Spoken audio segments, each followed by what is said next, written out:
Hi, this is Lisa Wines again, and welcome to E-commerce for Tourism, Twittering for Tourism, Part 2, I Don't Get Twitter.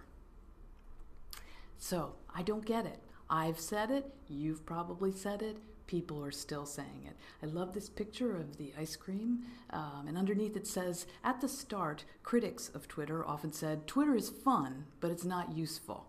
At one point, @EV responded dryly with, neither is ice cream. So let's take a look at why Twitter is so hard to get and why it actually does have value. Twitter and the mainstream media have a very difficult relationship these days. American mainstream media, or sometimes referred to as the MSM, such as CNN, MSNBC, those types of people, large newspapers and TV programs, they still don't get Twitter, but they're obsessed with it and they're threatened by it. Why? Because the mainstream media is failing right now in America and they're losing tons of money, and even old venerable institutions like the New York Times is closing down offices and laying off people, something that no one ever would imagine would happen. So Twitter is beating them at their own game, which is delivering news and information really quickly and directly to the public. So no wonder they're fearful. And of course, psychologists all have their opinions too. Clinical psychologist Oliver James says, Twittering stems from a lack of identity. It's a constant update of who you are, what you are, where you are. Nobody would Twitter if they had a strong sense of identity. Okay, and we are the most narcissistic age ever, agrees Dr. David Lewis, a cognitive neuropsychologist and director of research based at the University of Sussex. Using Twitter suggests a level of insecurity whereby, unless people recognize you, you cease to exist. It may stave off insecurity in the short term, but it won't cure it. To follow someone is to have a fantasy of who this person you're following is, and you use it as a map reference or signpost to guide your own life because you're lost. Says James, I would guess that the typical profile of a follower is someone who is young and who feels marginalized, empty, and pointless. They don't have an inner life, he says. So, I guess I'm marginalized, empty, and my life is pointless, and I'm insecure too because I Twitter. So, that's what the psychologists say. Now, what's a little bit of Twitter reality? I have a question mark there because it's kind of hard to put statistics together and analyze things, but people are trying. People are trying desperately to figure out why Twitter is so amazingly simple and yet amazingly popular. This image comes from a website, informationisbeautiful.net. The guy's actually a statistical scientist, and he's fascinated by Twitter. So he put this image together to try and explain the quality of tweets that come out of Twitter. And it sort of makes it look like the old saying is true that 80% of the work is done by 5% of the people. But you can see that comments from real statisticians on this webpage, if you go to it, that they don't feel that this is quite accurate. But let's take a look at it and see what it says. According to him, if you look at 100 people Twittering on just that segment of Twitter, 20 of them are dead accounts. People that started an account, couldn't figure it out, and don't use it. 5 of them, only 5, have more than 100 followers, so they're really active. Then there's 5 loudmouths, people that are Twittering all the time and sending out tweets every 5 minutes about everything they do. When they sneeze, they send out a tweet. Also, 32% of those people are little robots or, I don't know, little robots out on the internet, so they're not real.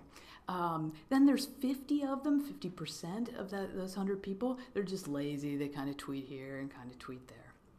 So that's what they're thinking that's going on, but I have a feeling that if it's true, it's changing very quickly. Another picture from his website, 40% of the tweets are inane or silly, I just woke up, I had a coffee. And then 38% of them are chatty. Hey, Mary, how are you doing? I just went to see the movie and it was really great. And I went shopping yesterday and I bought a hat, and that's probably more than 140 characters. Okay, and then 8%, only 8% are retweet worthy. And retweeting means that you see a tweet from somebody you follow and you think that information is valuable enough to retweet it or send it out to your network as well. And that's your goal if you're doing this for business or to gain followers or fans. You want to give them information that's valuable to them, not that's real important to you, but valuable to them. And then another 8% are egotistical self-promotion about how cool they are or what they, who they are, or what their product is, or blah, blah, blah. And then 4% are spam, people that just like to throw trash out there or that like to stir trouble, or come from bots. So wherever there's a lot of traffic, of course, and a lot of attention, the spammers come in like a flood, and then there are people who like to hear themselves tweet, just like there are people that like to hear themselves talk, like me.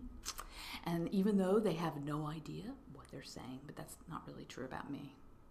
So here's when I got it. I got why Twitter was important. When the Mumbai terrorist event happened between 26th and 29th of November in 2008, the eyewitnesses on the ground there at the event sent more or less 80 tweets every 5 seconds. Twitter users on the ground helped compile a list of dead and injured. They sent out vital emergency phone numbers and locations of hospitals needing blood donations. CNN called this the day that social media appeared to come of age, since many different groups made significant use of Twitter to gather news and coordinate their responses. As a matter of fact, there was so much information on Twitter during the attacks and throughout the whole process that it was how the police found out that the terrorists themselves were online and were watching the news and watching Twitter. So they were finding out every time the cops made a move, the terrorists knew there were going to be. So there were big messages in big capital letters that came through Twitter over and over and over again saying, please do not put any vital information out there. The terrorists are watching Twitter too. So it was an amazing day for social media, or a few days. And then I got it again during the Iran election this summer. After the president was elected, protesters used Twitter to rally and gather themselves and communicate with the outside world after the government blocked other modes of communication. In June of 2009, Twitter rescheduled a planned 90-minute maintenance outage. They had just casually sent out this message during all of this stuff that was going on in Iran, saying, oh, we're going to be down for 90 minutes tomorrow morning. And everybody in Iran and in the States that were following this event on Twitter freaked out. And the U.S. State Department went and asked Twitter executives to delay the shutdown because of concerns about the service's role as a primary communication medium for Iran protesters. So this is a major thing when the government had to get involved in a private company's business. At the time, CNN's coverage was criticized in tweets with the hashtag CNNFail because they had no idea what was going on. They were reporting stuff that wasn't true, and it became very obvious that if you wanted to know what was going on in Iran, you went to Twitter. And so during that time, other news organizations were much better able to rally themselves and put individual personalities or individual reporters on Twitter. And a couple of them rose to the surface as being very good at disseminating good information and at sifting through all the huge information that was on Twitter at the time so that they could somewhat find the closest thing to the truth. So Twitter was also used during this time to organize DDoS, or denial of service attacks, on Iran government websites. What that means is somebody gets on Twitter and says, okay, everybody, go to this Iran government website, everybody go at once, and keep reloading the page, reloading the page, reloading the page. And what happens is the servers that website is on, they crash from too much traffic coming in at one time, and they have no service. They can't be online. So it's powerful. So Twitter is also it's becoming the first thing on the scene of major news. The 2009 Hudson River plane crash, or the plane that landed actually in the Hudson River in New York, There was a person named Janice Crumbs on a ferry saving people, picking people up that were on the plane. And he posted the very first photo of the plane on Twitter from his iPhone. And you can see it over here. So 30 minutes after that, Crumbs was interviewed live on MSNBC. So that's how fast things happen with Twitter.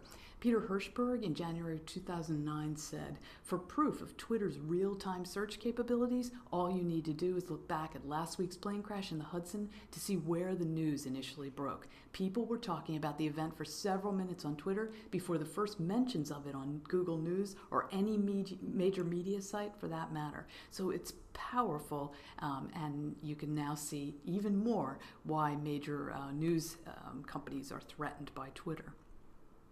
It was also first on the scene for a 2009 Aeromexico passenger airplane hijacking. Some dismissed the first Twitters as rumors, but they were major media outlets confirmed the news within 10 minutes. But Twitter was there first.